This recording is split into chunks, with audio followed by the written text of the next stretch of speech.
வணக்கம். நீதிமன்ற செய்திகள். சென்னை தீவுத்திடலில் துவங்கப்பட்டுள்ள 50வது இந்தியா சுற்றுலா மற்றும் தொழில் பொருட்காட்சி 2025-2026 இடம்பெற்றுள்ள தமிழ்நாடு மாநில சட்டப்பணிகள் ஆணைக்குழுவின் கண்காட்சி அரங்கில் பொதுமக்களுக்கு சட்ட விழிப்புணர்வு ஏற்படுத்தும் வகையில் சட்டப்பணிகள் ஆணைக்குழுவின் செயல்பாடுகள் மற்றும் தேசிய சட்டப்பணிகள் ஆணைக்குழுவின் திட்டங்கள் அடங்கிய கண்காட்சி அரங்கமாக அமைக்கப்பட்டுள்ளது. இக்கண்காட்சிக்கு வருபவர்கள் சட்ட ஆலோசனை வழங்கிட வழக்கறிஞர் ஒருவரை நியமனம் செய்து அவர் மூலமாக போதிய சட்ட அறிவுரைகள் வழங்கிடவும் ஏற்பாடு செய்யப்பட்டுள்ளது. மேலும் டாக்டர் அம்பேத்கர் அரசு சட்டக் கல்லூரி மாணவ மாணவியர்கள் பொதுமக்களுக்கு சட்ட விழிப்புணர்வு ஏற்படுத்தும் வகையில் சட்ட விழிப்புணர்வு நாடகங்கள், பல்வேறு சட்டங்கள் குறித்த தெரு நாடகங்கள் ஆகியவற்றை மேற்படி பொருட்காட்சியில் அமைக்கப்பட்டுள்ள நமது அரங்கத்தின் முன்பாக பொதுமக்களுக்கு பயன் சேர்க்கும் வகையில் மேற்படி நிகழ்ச்சியை நடத்தினார்கள். மேலும் 21-2-2026, 22-2-2026 ஆகிய தேதிகளில் மாலை 6 மணிக்கு டாக்டர் அம்பேத்கர் அரசு சட்டக் கல்லூரி பட்டறை பெரும்புதூர் மாணவ மாணவியர்கள் பொதுமக்களுக்கு விழிப்புணர்வு ஏற்படுத்தும் வகையில் சட்ட விழிப்புணர்வு நாடகங்கள் போன்ற நிகழ்ச்சிகள் நடைபெற உள்ளன. பொதுமக்களும் மாணவர்களும் இக்கண்காட்சி அரங்கினை பார்வையிட்டு பயன்பெறுமாறு தமிழ்நாடு மாநில சட்டப்பணிகள் ஆணைக்குழுவின் சார்பாக கேட்டுக்கொள்ளப்படுகிறது. புதுக்கோட்டை மாவட்டம் திருமயம் வட்ட சட்டப்பணிகள் குழு சார்பில் திருமயம் அரசு கலை மற்றும் அறிவியல் கல்லூரியில் போக்குவரத்து சாலை பாதுகாப்பு விதிகள் குறித்த சட்ட விழிப்புணர்வு முகாம் நடைபெற்றது. இம்முகாமில் திருமயம் வட்ட சட்டப்பணிகள் குழு தலைவரும் சார்பு நீதிபதியுமான திரு சி. சசிகுமார் அவர்கள் தலைமை வகித்து பேசுகையில், நாட்டின் எல்லாவற்றிற்கும் அடிப்படையான இந்திய அரசியலமைப்பு சட்டத்தில் மோட்டார் வாகன சட்டத்தின்படி மோட்டார் வாகனங்களை இயக்க 18 வயதிற்கு மேல் உள்ளவராக இருக்க வேண்டும் என்றும், சாலையை பயன்படுத்தும் போது அது உள்ளூர் சாலையோ மாநில சாலையோ அல்லது தேசிய நெடுஞ்சாலையோ பயணிக்கும் போது எதிரே வருபவரின் நிலையை கண்டு வாகனம் இயக்க தெரிந்திருக்க வேண்டும். இதனை அறிந்து கொள்ளாமல் சாலையில் பயணிக்கும் போது தான் விபத்து ஏற்படக்கூடும்.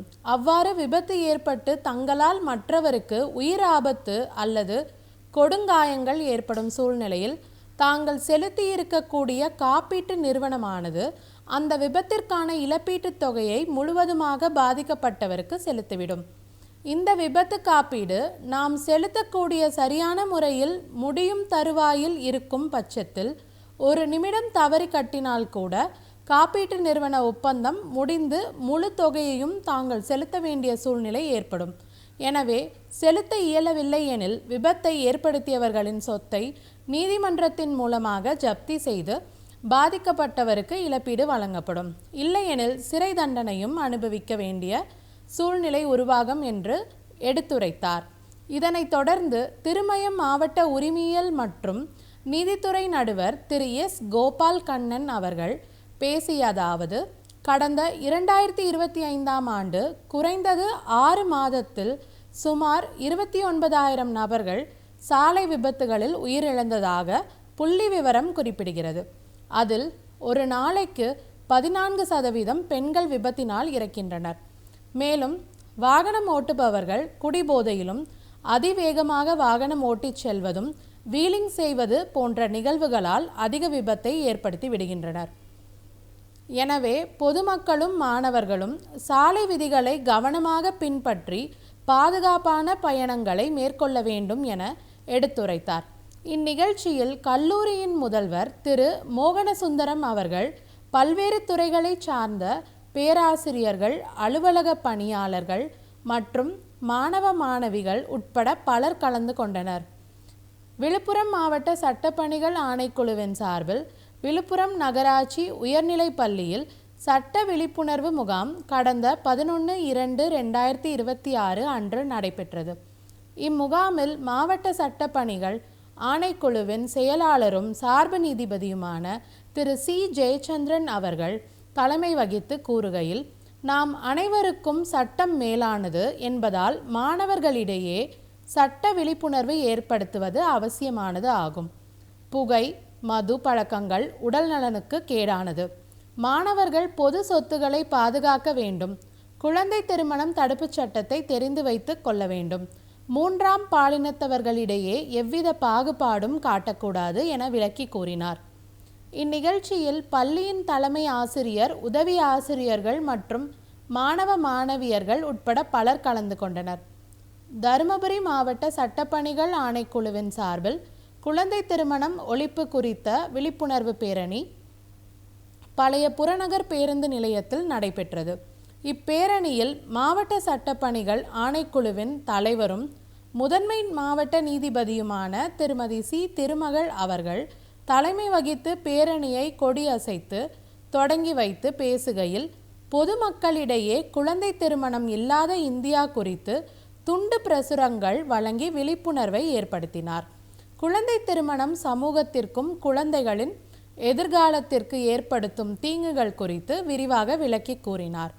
இந்நிகழ்ச்சியில் கூடுதல் மாவட்ட நீதிபதி திருமதி யு. மோனிகா அவர்கள் மோட்டார் வாகன விபத்து வழக்கு சிறப்பு மாவட்ட நீதிபதி திரு ஏ. ராஜா அவர்கள், போக்சோ நீதிமன்ற மாவட்ட நீதிபதி திருமதி எஸ். அசின் பானு அவர்கள், மகளிர் விரைவு நீதிமன்ற நீதிபதி திருமதி எஸ். ஜீவநந்தினி அவர்கள், தலைமை குற்றவியல் நடுவர் திரு ஆர். முகமது ரிஸ்வானுல்லா ஷெரீப் அவர்கள், மாவட்ட சட்டப்பணிகள் ஆணைக்குழுவின் செயலாளரும் சார்பு நீதிபதியுமான திருமதி பி. கே. தமயந்தி அவர்கள், சார்பு நீதிபதி திரு ஞான பாலகிருஷ்ணன், கூடுதல் சார்பு நீதிபதி திருமதி ஜி. கலைவாணி, மோட்டார் வாகன விபத்து வழக்கு சிறப்பு சார்பு நீதிபதி, உரிமையல் நீதிபதிகள், வழக்கறிஞர்கள் சங்க நிர்வாகிகள், வழக்கறிஞர்கள், துணை காவல் கண்காணிப்பாளர் திரு குணவர்மன், காவல்துறையினர் மற்றும் அரசு சட்டக்கல்லூரியின் முதல்வர், பேராசிரியர்கள்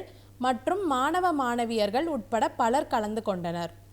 தேசிய சட்ட பணிகள் ஆணைக்குழுவின் உத்தரவின்படி சென்னை உயர்நீதிமன்ற மூத்த நீதியரசரும் தமிழ்நாடு மாநில சட்டப்பணிகள் ஆணைக்குழுவின் செயல் தலைவருமான மாண்புமிகு நீதியரசர் திரு ஆர். சுரேஷ்குமார் அவர்களின் உத்தரவின்படி மாவட்ட மற்றும் தாலுகா அளவில் உள்ள நீதிமன்றங்கள் முதல் உயர்நீதிமன்றம் வரை உள்ள அனைத்து சட்டப்பணிகள் ஆணைக்குழுக்கள் சார்பில் தேசிய மக்கள் நீதிமன்றம் நடைபெற உள்ளது.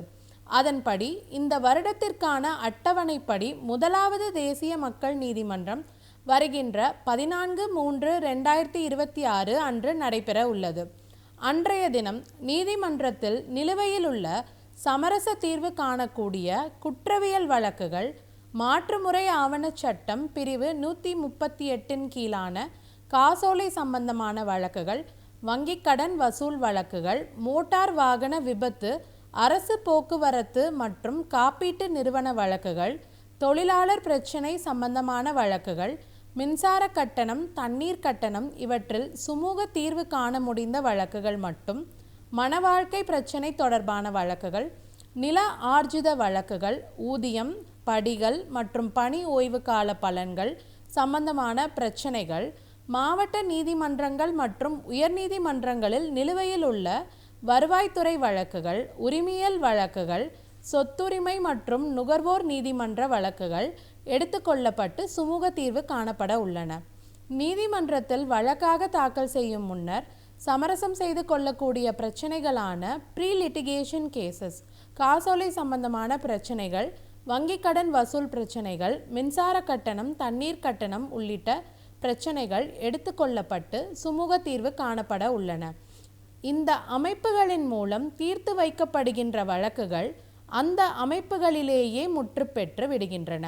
உரிமையல் வழக்குகளில் நீதிமன்றத்தில் ஏற்கனவே செலுத்தப்பட்டுள்ள நீதிமன்ற கட்டணத்தை திரும்ப பெறும் வாய்ப்பும் உள்ளது. வழக்குகளில் தீர்வு கண்டவுடன் அதற்கான தீர்வு நகல் உடனடியாக வழங்கப்படும். மேற்படி தீர்வுகளை எதிர்த்து மேல்முறையீடு என்பது இல்லை. மனம் ஒருமித்து ஏற்படுகின்ற இந்த தீர்வுகளை பொறுத்தவரை இருதரப்பில் எவருக்கும் வெற்றி தோல்வி என்பதில்லை. இத்தீர்வானது ஒரு நீதிமன்றம் பிறப்பிக்கின்ற தீர்ப்பாணைக்கு ஒப்பாகும். மக்கள் நீதிமன்றத்தில் வழக்காளர்களுக்கு செலவின்றி விரைவாக நீதி கிடைக்க வழிவகை செய்யப்படும். நீதிமன்றத்தில் நிலுவையில் இல்லாத பிரச்சனைகளாக இருந்தாலும் அவற்றையும் மக்கள் நீதிமன்றம் வாயிலாக விசாரித்து நிரந்தர தீர்வு காணப்படும். எனவே பொதுமக்களும் வழக்காடிகளும் வருகின்ற 14/3/2026 அன்று தமிழ்நாடு முழுவதும் நடைபெற உள்ள தேசிய மக்கள் நீதிமன்றத்தில் கலந்து கொண்டு பயன்பெறுமாறு தமிழ்நாடு மாநில சட்டப்பணிகள் ஆணைக்குழுவின் சார்பாக கேட்டுக்கொள்ளப்படுகிறது. நன்றி.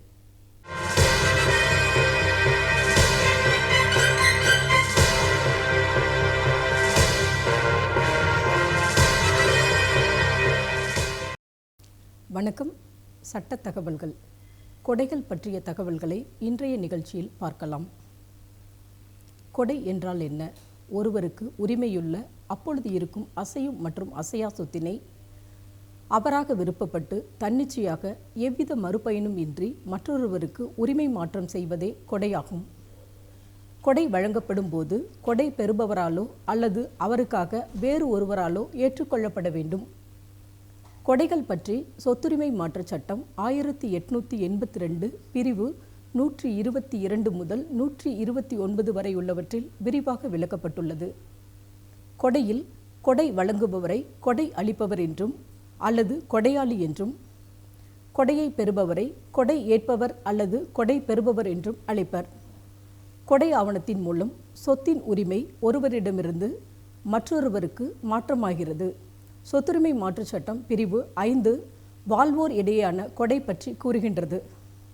இது தவிர உயில்வழி கொடை, இறக்கும் தருவாயில் அளிக்கப்படும் கொடை ஆகிய பிற கொடைகளும் உள்ளன. பொதுவாக கொடையில் சொத்தின் கொடுக்கலும் வாங்கலும் இடம்பெற்றிருக்க வேண்டியது முக்கிய காரணிகளாகும். ஒரு ஆவணம் கொடை ஆவணம் என்று குறிப்பிடப்பட்டுள்ளதால் மட்டுமே அது கொடை ஆவணம் ஆகாது. குறிப்பிட்ட ஆவணத்தில் தரப்பினர்களாக உள்ளவர்களின் நோக்கம் என்ன என்பதை அறிந்தே அந்த ஆவணம் என்ன ஆவணம் என்பதை முடிவு செய்ய வேண்டும். கொடைக்குரிய முக்கிய காரணிகள்: சொத்தை மாற்றி தருபவர் அல்லது கொடை அளிப்பவர் என்ற ஒருவர் இருக்க வேண்டும். அதேபோல் அம்மாற்றத்தை ஏற்க அல்லது கொடை பெறுபவர் என்ற ஒருவர் இருக்க வேண்டும். இவர்கள் இருவரும் வெவ்வேறு சட்ட நபர்கள் ஆவார்கள். அப்போது இருக்கும் அசையும் சொத்து மற்றும் அசையா சொத்தை கொடையாக வழங்க வேண்டும். கொடை அளிப்பவர் அவராக விருப்பப்பட்டு எவ்வித மறுபயனுமின்றி கொடை வழங்க வேண்டும். அவ்வாறு அளிக்கப்பட்ட கொடையை கொடை பெறுபவரோ அல்லது அவரது சார்பாக வேறு ஒருவரோ ஏற்றுக்கொள்ள வேண்டும். அவ்வாறு அளிக்கப்பட்ட கொடையை கொடை அளித்தவரின் வாழ்நாளுக்குள்ளும் அவர் கொடையை வழங்க தகுதியுடையவராக இருப்பதற்குள்ளும் கொடையை பெறுபவரால் ஏற்றுக்கொள்ளப்பட வேண்டும். அசையா சொத்தின் நடைமுறை: அசையா சொத்தை கொடையாக வழங்கும் பொழுது அக்கொடை ஆவணம் கண்டிப்பாக பதிவு செய்யப்பட்டதாகவும் அதில் கொடை அளிப்பவரோ அல்லது அவரது சார்பாக வேறொருவரோ கையெழுத்து செய்திருக்க வேண்டும். அந்த ஆவணத்தில் குறைந்தது இருவர் சாட்சி கையொப்பம் செய்திருக்க வேண்டும். அசையும் சொத்து பற்றிய நடைமுறைகள்: கொடை சொத்து அசையும் சொத்தாக இருந்தால் அதை கொடையாக கொடுக்கும் பொழுது அசையா சொத்தை கொடையாக கொடுக்க என்னென்ன வழிமுறைகள் பின்பற்றப்படுகின்றனவோ அதே வழிமுறைகளை பின்பற்றி கொடுக்கலாம். அல்லது விற்பனையில் பொருட்கள் எவ்விதம் ஒப்படைக்கப்படுமோ அவ்வாறும் கொடுக்கலாம். முகமதியர்களால் வழங்கப்படும் கொடை: கொடை அளிப்பதில் முகமதியர்களுக்கு அவர்களது தனிப்பட்ட சட்டமே பின்பற்றப்படுகிறது. முகமதியர்களால் வழங்கப்படும் கொடைக்கு சொத்துரிமை மாற்றச் சட்டம் பிரிவு 122 முதல் 128 கூறப்பட்டுள்ள விதிமுறைகள் பொருந்துவதாக இருந்தாலும் முகமதிய சட்டத்திற்கும் சொத்துரிமை மாற்றச் சட்டத்தின் பிரிவுகளுக்கும் இடையே முரண்பாடு தோன்றுமானால் அப்பொழுது முகமதிய சட்டமே பின்பற்றப்படும். இது பற்றி சொத்துரிமை மாற்றச் சட்டம் பிரிவு 129 விளக்கம் அளிக்கப்பட்டுள்ளது. அறுதி ஆவணம்: கொடைகள் பற்றி சொத்துரிமை மாற்றச் சட்டம் பிரிவு 122 முதல் 129 விளக்கப்பட்டுள்ள போதும் இப்பிரிவுகள் எதிலும் அறுதி ஆவணம் பற்றி எவ்வித குறிப்புகளும் சொல்லப்படவில்லை. எனினும் நமது மாண்புமிகு உச்சநீதிமன்றமும் மாண்புமிகு உயர்நீதிமன்றங்களும் ஏனைய விசாரணை நீதிமன்றங்களும் அறுதி ஆவணம் சம்பந்தப்பட்ட வழக்குகளுக்கு சொத்துரிமை மாற்றச் சட்டம் பிரிவு 122 முதல் 129 அடிப்படையிலேயே தீர்வு கண்டு வருகின்றன. அறுதி ஆவணம் பற்றி குறித்த வகை நிவாரணச் சட்டம் பிரிவு 2B இந்திய வாரிசுரிமை சட்டத்தில் கூறப்பட்டுள்ள உயில் பின்னிலைப்பில் இடம்பெறாத அசையும் அல்லது அசையா சொத்தில் தொடர்ந்து வரும் சட்டப்படியான உடைமை, உரிமையை மாற்றிக் கொடுக்க வகை செய்தல் அல்லது வகை செய்ய ஒப்புக்கொள்ளும் ஆவணமே அறுதி ஆவணம் எனப்படும் என விளக்கமளிக்கப்பட்டுள்ளது. அதேபோல் அறுதி ஆவணம் பற்றி இந்திய முத்திரை சட்டம் பிரிவு 2 துணைப்பிரிவு 24 விருப்புறுதி ஆவணத்தில் இடம்பெறாத அசையும் அல்லது அசையா சொத்து குறித்து பின்வரும் சமயங்களான: 1. திருமணத்திற்காக பிரதிபலன் வழங்கப்பட, அறுதி ஆவணத்தை ஏற்படுத்துபவரின் குடும்பத்திற்குள் சொத்துக்களை பகிர்ந்தளிக்க, அவர் விரும்புகின்றவருக்கு சொத்தை கொடுக்க அல்லது அவர் சமயம் சார்ந்தவர்களுக்காக சொத்தை கொடுக்க அல்லது சமயம் சார்ந்த காரியங்களுக்காக அல்லது அறம் சார்ந்த காரியங்களுக்காக சொத்தை கொடுப்பதாக ஒப்புக்கொண்டு எழுத்து மூலமாக ஏற்படுத்தப்பட்டதும் அல்லது அவ்வாறு வகுத்தமைக்கு எழுத்தால் ஏற்படுத்தப்பட்டதுமான ஒப்பந்தமே அறுதி ஆவணமாகும். கொடை அளிப்பதற்குரிய விதிமுறைகள். உரிமை வயது சட்டம் த மெஜாரிட்டி ஆக்ட் 1875 பிரிவு 3 துணைப்பிரிவு 1 18 வயது நிரம்ப பெற்ற, உரிமை வயதை அடைந்த, உரிமை மாற்றத்தின் இயல்பை அறிந்த ஒருவர் கொடை வழங்கலாம் என கூறப்பட்டுள்ளது. இந்திய ஒப்பந்த சட்டம் பிரிவு 11 படி இளவர் ஒப்பந்தத்தில் ஈடுபட முடியாது என்பதால் இளவர் கொடை அளிப்பவராக இருக்க முடியாது. கொடை அளிப்பவர் தானாக விருப்பப்பட்டு எவ்வித மறுபயனும் இன்றி கொடை பெறுபவருக்கு கொடையை வழங்க வேண்டும். கொடை அளிப்பவருக்கு சட்டப்படி உரிமையானதும் அப்பொழுது இருக்கக்கூடியதுமான சொத்தை மட்டுமே அவர் கொடையாக பிறருக்கு வழங்க முடியும்.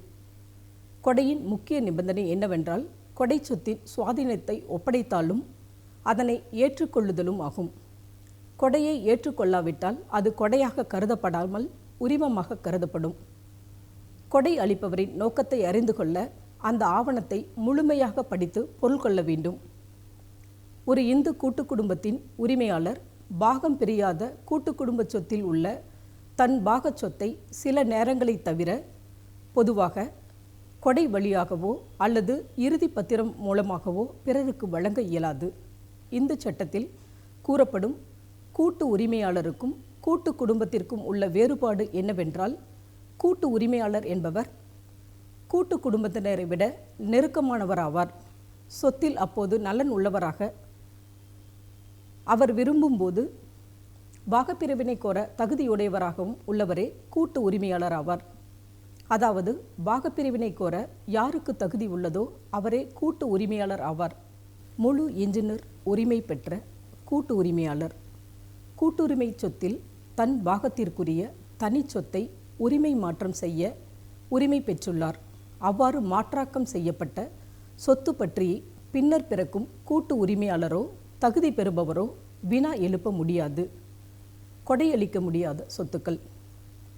இந்து கூட்டு குடும்பத்தின் கூட்டு உரிமையாளர் ஒருவர் கூட்டு குடும்பத்தின் பிற உறுப்பினர்களின் சம்மதமின்றி பாகம் பிரிக்கப்படாத கூட்டு குடும்ப சொத்தில் உள்ள தன் பாக சொத்தையோ அல்லது பிற பங்குதாரர்களின் சொத்தையோ அந்நியருக்கோ அல்லது உறவினருக்கோ கொடையாக அளிப்பது செல்லத்தக்கதல்ல. மேலும் அக்கொடை அதை வழங்கியவரின் பாக சொத்தையும் கட்டுப்படுத்தாது. இந்து கூட்டு குடும்பத்தின் அசையா சொத்தை இந்து மாமனார் தனது மருமகளுக்கு சீதன சொத்து என்ற முறையில் கொடையாக வழங்க முடியாது.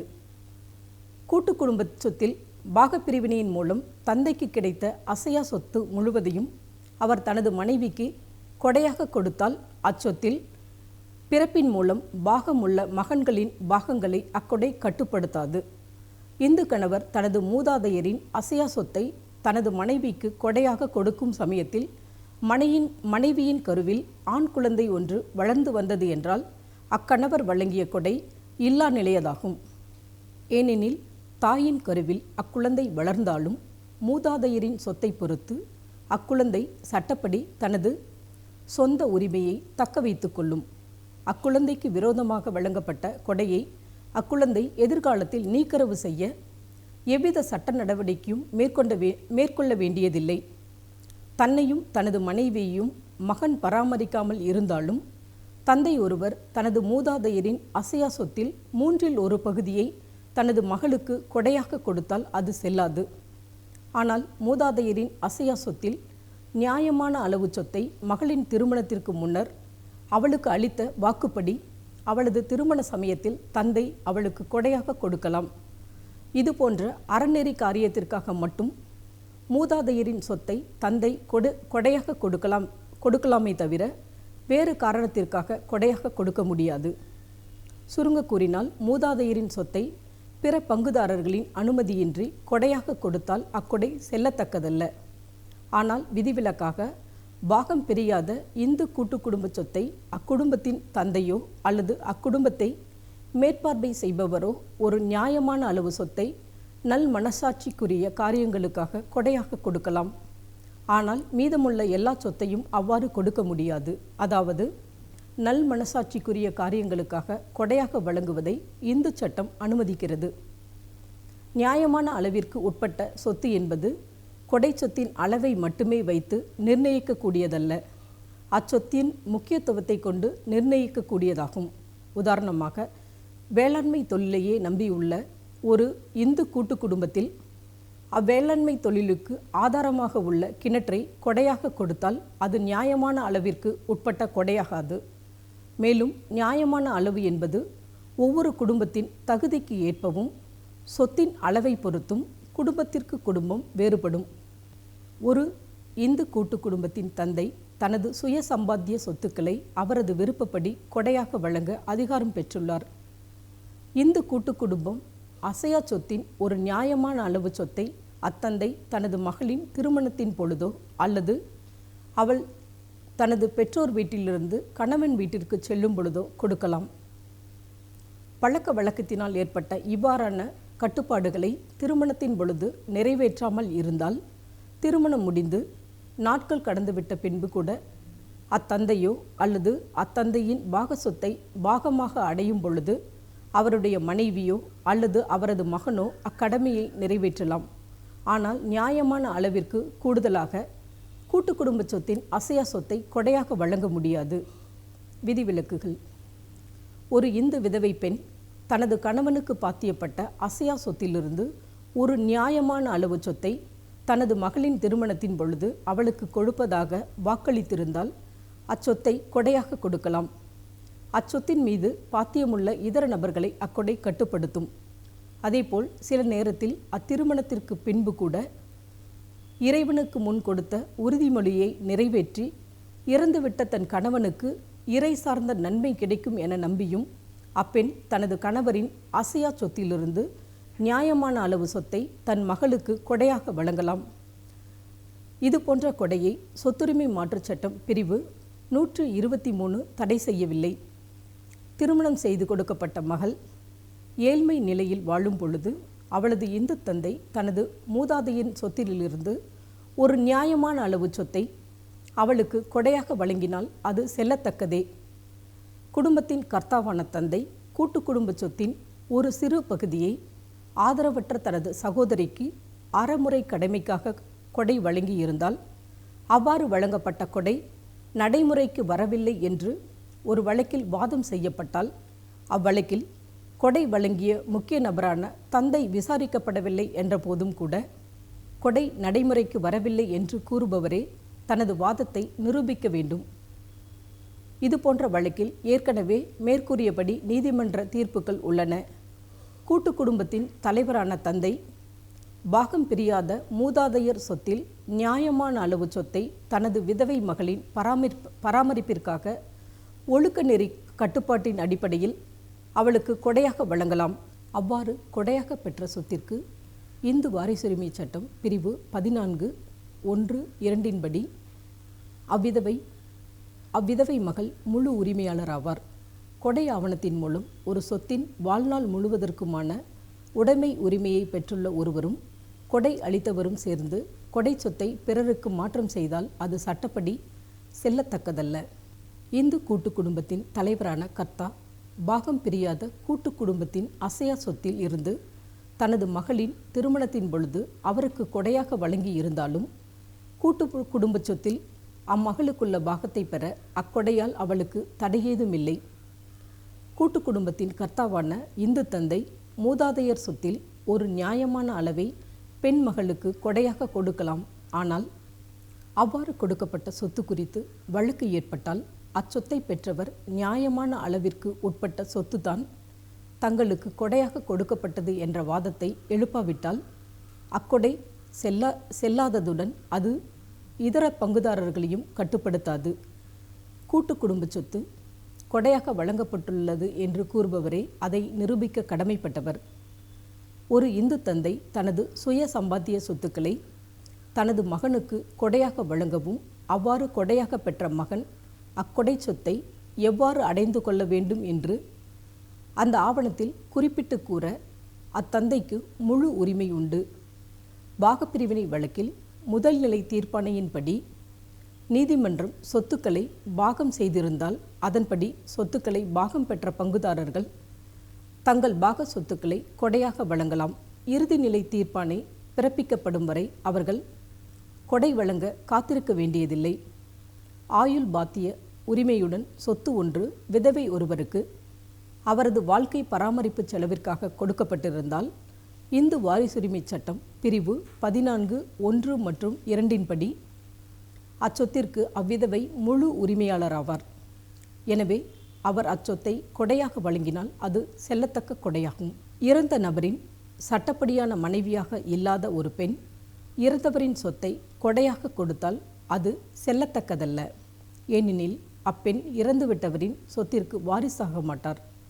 நிறுவனம் ஒன்றில் ஒருவருக்குள்ள பங்கான அசையும் சொத்தை அவர் பிறருக்கு கொடையாக வழங்கலாம். நேயர்களே, சட்ட உதவி சம்பந்தமான உதவிகள் பெற அணுக வேண்டிய முகவரி: உறுப்பினர் செயலாளர், தமிழ்நாடு மாநில சட்டப்பணிகள் ஆணைக்குழு, வடக்கு கோட்டை சாலை, மெட்ராஸ் உயர்நீதிமன்ற வளாகம், சென்னை 600104 மற்றும் அந்தந்த மாவட்ட நீதிமன்ற வளாகத்தில் இயங்கும் மாவட்ட சட்டப்பணிகள் ஆணைக்குழு. இந்நிகழ்ச்சிகளை யூடியூபில் பார்க்க டிடி தமிழ் நீதிமன்ற செய்திகள் என்ற பக்கத்தில் பார்க்கலாம். மேலும் சட்ட உதவிக்கு தேசிய சட்டப்பணிகள் ஆணைக்குழு உதவி எண் 151000 என்ற எண்ணை தொடர்பு கொள்ளவும். வணக்கம்.